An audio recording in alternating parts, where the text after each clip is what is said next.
எல்லாம் இலவசம். 1 கிலோ அரிசி, எண்ணெய் 1 லிட்டர், பருப்பு 1 கிலோ வெல்லம், 1 முளை கரும்பு, 1 முளை கயிறு, 1 முளை கயிறு தூக்குல தொங்கு. மானங்கட்டவனே, மானங்கட்டவனே. தாலிக்கு தங்கம் அரப்பனை, இன்னொருத்தர் 1 பவன்.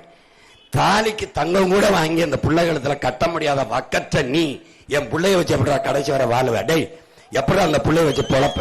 இலவச கல்யாணம், பொண்டாட்டி இலவசம், இலவச திருமணம்னு செஞ்சு வைக்கிறானா இல்லையா? மானங்கட்டவனை. பொண்டாட்டி கட்ட முடியாதவன் எதுக்குடா பொழைக்கிற? நாய் தனக்கான சோடியை சேர்த்துக்கிறது, பன்னி சேர்த்துக்கிறது, நரி சேர்த்துக்கிறது, பூச்சி வண்டு சேர்த்துக்கிறது. மான தமிழ ஒன்னால நேசிச்சு ஒரு பொண்ணை கட்டிக்க முடியல. பைத்தியக்காரா, பைத்தியக்காரா. பொண்டாட்டி இலவசம், அதையும் வாங்கிக்கிட்டா குனிஞ்சு. நாளைக்கு வருவான்டா புள்ள இலவசம்னு, வாங்குவியா? அப்ப வெக்கமா இருக்குல்ல, அவமானமா இருக்கலடா, மானம் கருதுல. அப்படித்தான்டா எல்லாத்தையும் கையேந்தும் போது யோசிக்கணும்டா.